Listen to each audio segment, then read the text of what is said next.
Alhamdulillahi hamdan katsiran tayyiban mubarakan fihi kama yuhibbu rabbuna wa yarda wa ashhadu an la ilaha illallah wahdahu la syarikalah wa ashhadu anna Muhammadan abduhu wa rasuluhu sallallahu alaihi wa ala alihi wa ashabihi ajma'in, amma ba'd.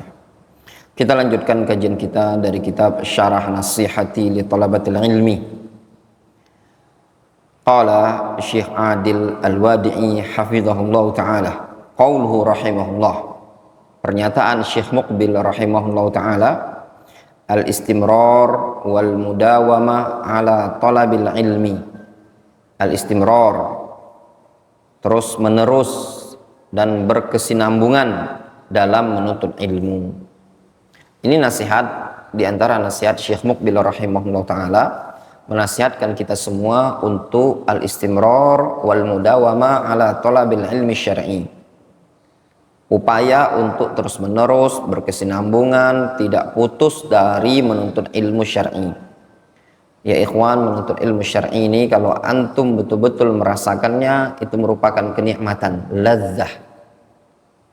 Tidak ada kenikmatan yang paling nikmat di dunia ini dibandingkan nikmatul ibadah. Nikmat ibadah kepada Allah Azza wa Jalla. Wa minal ibadat talabul ilmi syar'i. Dan di antara ibadah kepada Allah Subhanahu wa taala menuntut ilmu syar'i. Pada menuntut ilmu syar'i tersebut banyak sekian manfaat. Yang pertama, akan membentuk mental antum, melatih jiwanya antum untuk bisa menjadi seorang leader. Ya, seorang talibul ilmi, seorang santri, dia akan dibentuk menjadi seorang yang memiliki jiwa pemimpin. Kenapa ya ikhwah? Karena seorang da'i nantinya harus dia berjiwa seorang leader, seorang pemimpin. Bisa memimpin santri, bisa memimpin pondok pesantren, sehingga seorang santri itu adalah calon manajer, calon direktur, ya, akan membimbing ikhwan, membimbing umat, mengarahkan, sehingga pembentukan karakter untuk mandiri bagi seorang talibul ilmi itu sudah sejak dini, sejak dia menjadi santri. Kemudian di antara faedah menuntut ilmu syar'i, akan memudahkan antum jalan-jalan ibadah kepada Allah Azza wa Jalla. Hanya jalan talabul ilmi syar'i yang bisa mengantarkan antum ke jalan termudah menuju ibadah. Karena ibadah kepada Allah Azza wa Jalla butuh ilmu. Itu yang pertama. Yang kedua, lingkungan-lingkungan tempat talabul ilmi syar'i adalah lingkungan yang mempermudah untuk kita ibadah kepada Allah Azza wa Jalla. Bi'ah, lingkungan, mujtama, talabatul ilm itu memudahkan. Antum lihat di sini, di pondok pesantren, di markiz, mudah apa tidak antum untuk sholat qabliyah, ba'diyah, sholat duha, sholat 5 waktu? Adakah antum di sini susah untuk sholat 5 waktu? Mudah kan? Mudah. Mudah enggak antum puasa sunnah? Antum di rumah belum tentu ya. Belum tentu antum puasa sunnah. Senin Kamis. Antum rutin kan Senin Kamis kan? Puasanya rutin. Di rumah antum puasa enggak amat? Enggak ada, susah kan? Susah. Sehingga menuntut ilmu itu mempermudah antum ibadah. Wa hadhihi min a'dhamin nasaih li tullabil ilmi. Ini termasuk nasihat yang paling besar, paling mulia dari nasihat Syekh Muqbil kepada para penuntut ilmu. Fakatsirun min tullabil ilmi yanqati'una 'anil ilmi. Banyak para penuntut ilmu yang terputus dari mencari ilmu. Wala yudawimuna 'alaihi. Sehingga mereka tidak kontinu, tidak terus-menerus dalam menuntut ilmu. Fayafutuhum al-khairul katsir. Sehingga terluputkan bagi mereka kebaikan yang sangat banyak. Wa rubbama tusabbibu dzalik fi tarkihim al-ilma bil kulliyah. atau wa rubbama tasabbaba dzalika fi tarkihim al-ilma bil kulliyah. Terkadang hal tersebut bisa menjadi sebab mereka meninggalkan ilmu secara totalitas. Au adamit tahsil wal faidah, atau tidak dapatkan hasil dan tidak dapatkan faedah. Wa hadza mujarrabun 'inda katsirin min tullabil ilmi. Nah, ini banyak sekali. Sudah terbukti, sudah nyata, banyak di kalangan para penuntut ilmu tatkala mereka putus dari menuntut ilmu, tidak terus menerus, tidak istimror, maka terluputkan baginya kebaikan yang banyak, dan juga dia tidak mendapatkan faedah sama sekali, tidak dapat hasil gitu loh. Mondok cuma sebulan dapat apa? Ya, mondok 2 bulan 3 bulan dapat apa? Tidak dapat apa-apa ya ikhwan. Untuk kita belajar nahwu antum sampai bisa baca kitab itu butuh waktu tahunan kan? Belum lagi ilmu-ilmu yang lain, sehingga menuntut ilmu butuh istimror wal mudawamah. Fatajidu ahadahum mimman kana mujtahidan wa yurja ayyan fa'allahu bihi. Sehingga engkau dapati salah seorang dari kalangan para penuntut ilmu, dia termasuk orang yang mujtahid, orang yang sungguh-sungguh, orang yang serius, orang yang rajin, sehingga diharapkan Allah Subhanahu wa taala memberikan kemanfaatan dengan sebab dia. Namun apa? Wa yaqul, dia mengatakan walakinnani in qata'tu an talabil ilmi wa lam astamir fi. Akan tetapi aku terputus dari menuntut ilmu, tidak bisa melanjutkan belajar. Walakinnani syughiltu an talabil ilmi, aku tersibukkan dari menuntut ilmu, aku tersibukkan dari belajar, ada kesibukan-kesibukan lain, kerja, cari maisha, bantu orang tua. Terkadang sebab-sebabnya syar'i, udzur-udzur yang syar'i, namun karena terputus dari menuntut ilmu, faedah yang bisa dia dapatkan tidak banyak ya ikhwan. Makanya kalau antum ingin mendapatkan hasilah, ingin mendapatkan tahsil, ingin mendapatkan faedah, maka butuh al-istimrar wal mudawamah ala talabil ilmi, butuh terus menerus dalam menuntut ilmu tadi. Qauluhu rahimahullah. Kemudian Syekh Muqbil mengatakan, wa qad kana ahabbul amal ila Rasulillah sallallahu alaihi wasallam adwamahu. Justru dulu amalan yang paling dicintai oleh Rasulullah SAW adalah amalan yang kontinu, terus menerus. Wa hadzal hadis akhrajahu al-Bukhari wa Muslim. Hadis ini diriwayatkan oleh al-Imam Al-Bukhari dan Imam Muslim.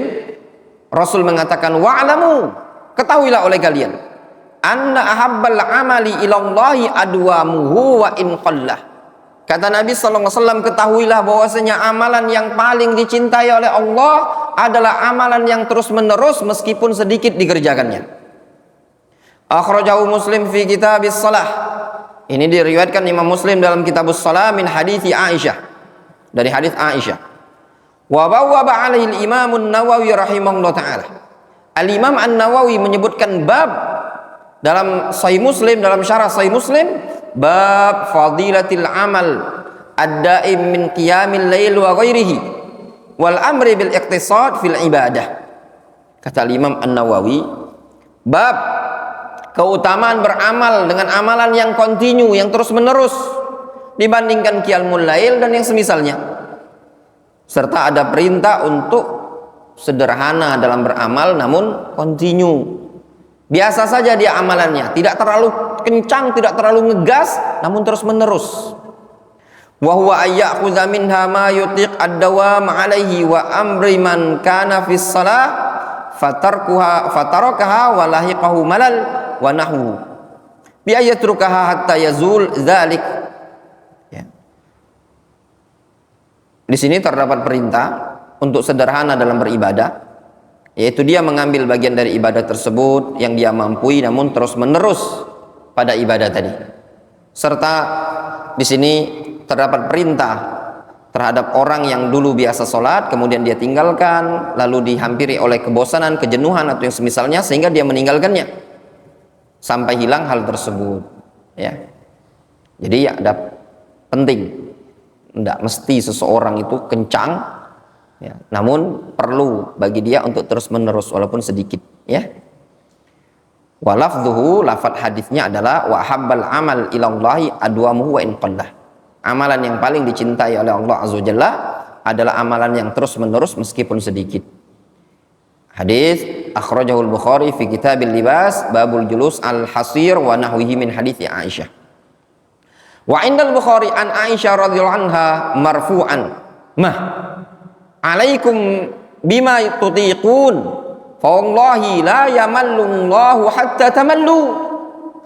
Kata Nabi sallallahu alaihi wasallam, "Mah." Ini namanya isim fi'il. Kalimat hardikan. Nah, gitu loh ya. Misalkan mandi ngantuk, anak bilang, "Hah," gitu loh. "Mah," gitu loh. Alaikum bima tutiqun. Hendaknya kalian kerjakan apa yang kalian mampu. Fa wallahi, sungguh demi Allah, la yamalullahu hatta tamallu. Allah tidak akan bosan sampai kalian sendiri yang bosan. Allah tidak akan jenuh sampai kalian sendiri yang jenuh. Allah tetap akan memberikan balasan kepada kalian sampai kalian sendiri yang malas untuk bosan untuk ibadah. Qalat Aisyah radhiyallahu anha mengatakan, wa kana ahabbad din ilaihi ma dama alaihi sahibuhu. Kata Aisyah, sungguh dulu bagian amalan ibadah ini tadi, agama yang paling dicintai oleh Nabi sallallahu alaihi wasallam adalah sesuatu yang senantiasa dikerjakan, terus menerus dilakukan. Wa akhrajahu Muslim fi kitab sifatil qiyamah wal jannati wan nar an Aisyah marfu'an wa fihi wa'lamu anna ahabbal amal ila Allahi adwamuhu wa in qallah. Ketahuilah, sesungguhnya amalan yang paling dicintai oleh Allah Azza wa Jalla adalah amalan yang terus menerus meskipun sedikit. Fa fi hadzal hadits anna min ahabbil amal ila Allah ma dawama alaihi sahibuhu. Pada hadis ini terdapat faedah bahwasanya amalan yang paling dicintai oleh Allah Azza wa Jalla adalah amalan yang terus-menerus dikerjakan oleh orang tadi. Walau kana qalilan, meskipun amalannya sedikit, tapi dikerjakan terus-menerus, maka amalan tersebut lebih dicintai oleh Allah Azza wa Jalla. Fa anta ya talibal ilmi, engkau wahai talibal ilmi, wasil fi talabika lil ilmi, sambung terus, lanjutkan engkau menuntut ilmu tersebut. Jangan berhenti. Wa fi hifdzika, lanjutkan juga engkau menghafalmu. Walau kana ma tahfazuhu qalilan, meskipun yang engkau hafal tadi sedikit, terus belajar. Meskipun yang engkau dapatkan sedikit, meskipun yang engkau hafalkan sedikit, terus lanjutkan, jangan berhenti. Fa innahu ma'al istimrar yusbihu katsiran. Karena hasil yang sedikit kalau dibarengi dengan istimrar, dibarengi dengan terus-menerus, maka akan menjadi banyak. Ya apa tidak? Fa syai'un ma'a syai'in yusbihu khairan katsiran. Sedikit demi sedikit, maka akan berubah menjadi sesuatu yang sangat banyak, kebaikan yang sangat banyak. Ilmu itu sedikit dapat sehari ini, besok sedikit, besok sedikit, besok sedikit, besok sedikit. Nanti lama-lama banyak toh? Emang ada orang belajar itu langsung dapat banyak? Enggak. Syai'an fa syai'an, sedikit demi sedikit. Kama qala Bahauddin Ibnu Nuhas rahimahullah taala. Sebagaimana dikatakan oleh penyair Bahauddin Ibnu Nuhas, beliau rahimahullah taala mengatakan, al-yaum saydun wa ghadan mithluhu. Hari ini ada hewan buruan. Hari ini nangkep, gitu loh, nyari, ya. Hari ini cari ikan, dapat satu, besok nyari lagi satu, ya toh. Besok nyari lagi satu, 3 hari udah dapat berapa? 3. Man nakhabal ilma allati tultaqat. Siapa yang ngambil ilmu yang disampaikan tadi? Hari ini belajar apa? 1 paragraf. Besok 1 paragraf, terus lama-lama hatam 1 kitab toh. Maka barang siapa yang ngambil sedikit-sedikit ilmu yang disampaikan tadi, yuhassilul mar'u bihi hikmatan, maka dia akan mendapatkan ilmu, mendapatkan hikmah. Wa innamas sailu ijtima'un nuqat. Bukankah banjir itu adalah kumpulan-kumpulan dari rintik-rintik air. Ya apa tidak? Hah? Banjir itu tetesan air sedikit, sedikit, sedikit, sedikit, sedikit. Karena netesnya lama, sampai sehari semalam tenggelam tuh kota. Ya apa tidak? Demikian ya ikhwan ya ilmu tadi ikhwan. Hari ini sedikit, antum belajar sehari pagi ya, dapat 2 kitab, kan lumayan. Dimuraja lagi, ngehafal lagi, kemudian lanjut lagi, belajar lagi, lanjut lagi, belajar lagi, antum menghafal, antum ibadah, enak. Ustadz tidak ada, antum murajaah, antum menghafal, antum murajaah, latihan baca kitab, masih mending antum. Tiap hari diajarin. Ada orang itu, ya orang anak kuliah tuh mana ada diajari dosennya, suruh ngerjain tugas terus, ya benar. Nah, antum di sini manfaatkan waktu ya, latihan baca kitab. Coba antum latih sedikit-sedikit, lama-lama lancar. Antum kira, oh Ustadz Abdurrahman itu baca kitabnya lancar, memang langsung lancar? Enggak. Dari dulu sedikit dilatih. Waqad kana ahabbul amali ilang rasulillahi adwamahu. Kana tarfa'ul isma wa tansibul al khobar. Ila huruf jar, ketemu rasul. Kan antum latih gitu kan, lama-lama terbiasa. Ketika lihat waqad kana ahabul amali ila Rasulillah sallallahu alaihi wasallam adwamahu. Lancar kan? Lancar. Butuh latihan tidak? Butuh latihan. Jelas? Wallahu taala. Ya, di murojaah terus ya ikhwan. Naktafi bihadza.